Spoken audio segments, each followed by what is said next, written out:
Ever get this feeling like, what even is consciousness? Like it seems so simple, but then... It's a slippery one, right? Totally. Yeah. But the cool thing is, for this deep dive, we're tackling it from all angles.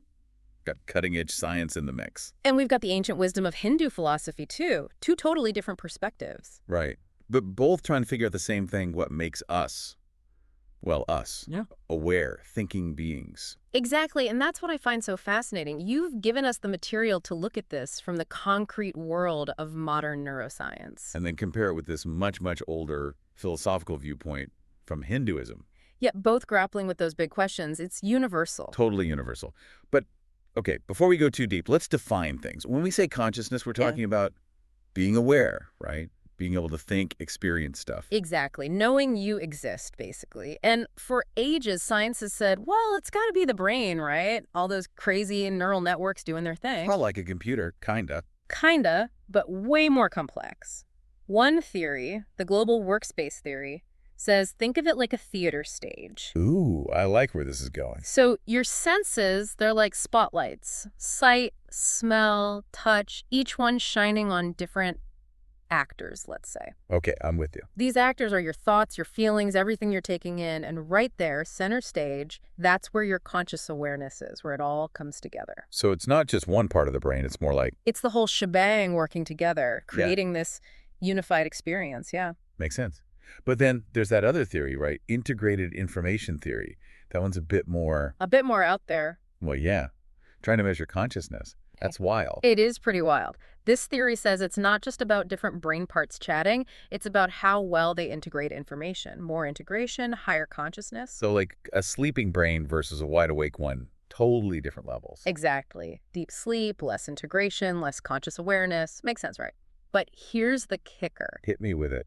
Even with all our fancy brain scans and whatnot, science still can't fully explain why we experience consciousness. Like, the how is getting clearer, but the why. The why is the million-dollar question, isn't it? Why aren't rocks conscious? What makes us so special? And that's where looking at it through a totally different lens, like ancient Hindu philosophy, can be mind-blowing. Yes, because they don't just focus on the physical brain stuff. Right. It's about the very essence of life itself. Chaitanya, they call it. Their word for consciousness. Right. Chaitanya, it just sounds profound. So for them, it's not just biology. It's more like spiritual. In a way, yeah. Their ancient texts, the Vedas, the Upanishads, they dive deep into this. They say what we experience as our own consciousness, our individual Chaitanya, it's just a reflection. A reflection of what? Of a much larger universal consciousness. They call this Brahman. Whoa. Okay, so it's like we're each a tiny drop of water. And Brahman is the entire ocean. Exactly. Exactly. And there's this amazing line in the Upanishads that sums it up perfectly. Tativam asi. Oh, yeah. Thou art that. Right. It's so simple, yet totally profound, like mind-bendingly so. Because if we truly believe that, if we are part of this Brahman, this universal consciousness... It changes everything. It changes everything. Okay, so we're already getting into deep waters here. But this is where it gets even more interesting. So we're all reflections of this universal consciousness, this Brahman. Okay, I get that in theory. But what does it actually mean for how we experience consciousness day to day?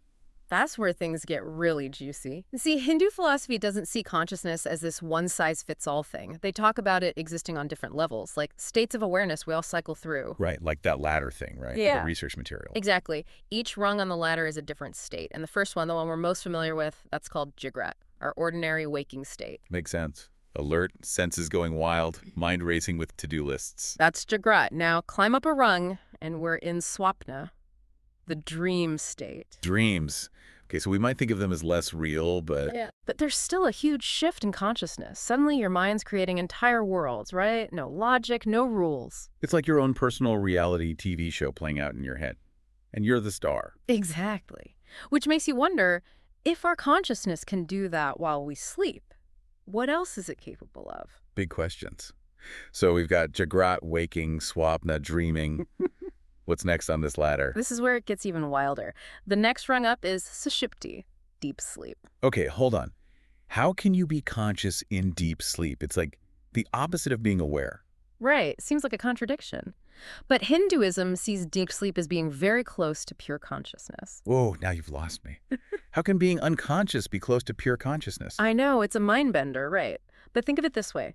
In deep sleep, your mind is totally still. No thoughts, no senses bugging you, no sense of I even. That stillness, that's a glimpse of pure awareness. So it's always there, this pure consciousness, but we're usually too busy to notice it. Exactly. It's like it's hidden under all the thoughts and feelings and sensory overload. And every night, when we're in deep sleep, we get a taste of it, even if we don't remember it. A taste of that pure, undifferentiated consciousness. Brahman. Wow, okay. We've climbed from waking to dreaming to deep sleep. Mm-hmm. But there's one more rung, right?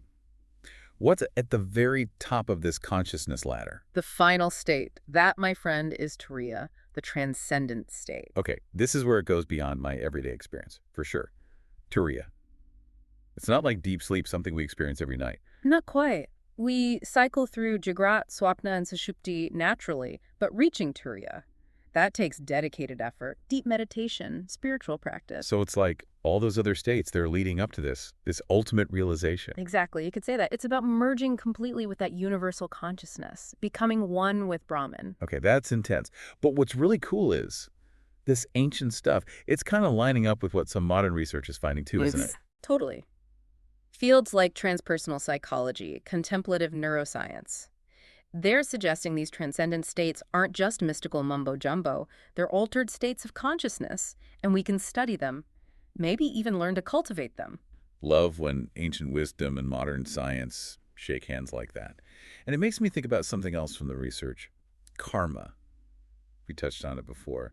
Seems like our actions, even our thoughts, they kind of shape our reality, don't they? Yeah. So where does karma fit into this whole consciousness puzzle? It's like we're creating our own reality, in a way, through this lens of karma, right? You've hit the nail on the head. It's all about cause and effect, but not like you get punished for being bad or something. It's more nuanced than that. Right, no cosmic scorecard or anything. Exactly. Think of it more like every action, every thought, even every little intention you have, they all leave a mark, an imprint on your consciousness, you could say. Ooh, I like that.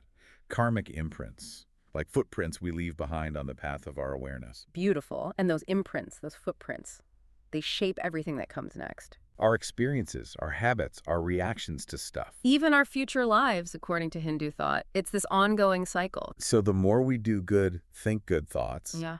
the better those karmic imprints are going to be, right? Mhm. And that's what makes it so important to cultivate that higher consciousness. Exactly. By being aware of our thoughts and actions, we're basically taking control of those imprints, choosing to leave a more positive trail. Instead of just stumbling around blindly, creating bad karma left and right without even realizing it. Yes. And this really struck me when I was going through all that research you provided. Those stories like Arjuna in the Bhagavad Gita and that sage, what was his name? Ashtavakra, yeah.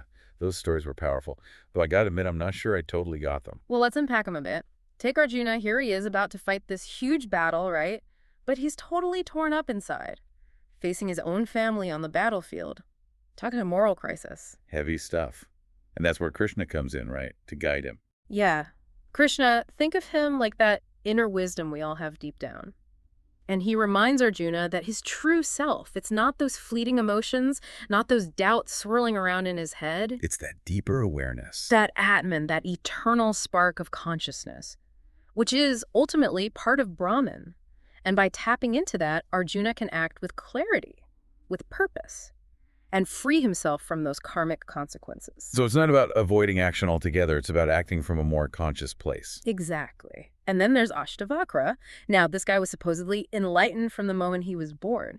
And his conversation with that king... King Janaka. Yeah, Janaka. It's like a masterclass in the nature of the self, how we find true liberation. So what was the key takeaway from that story?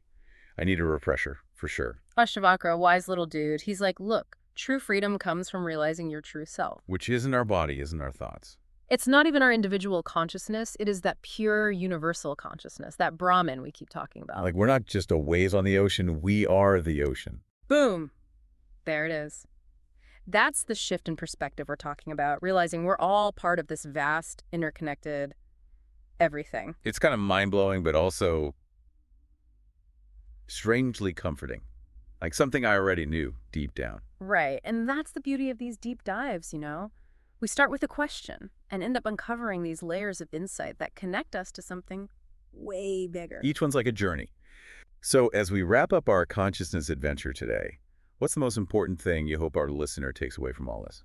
Honestly, I hope they realize this is just the beginning of their own exploration. Love it. It's not about finding all the answers. It's about, It's about staying curious, keep peeling back those layers, you yeah, know?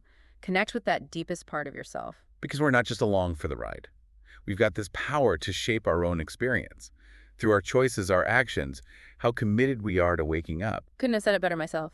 Well, folks, there you have it. A crash course in consciousness.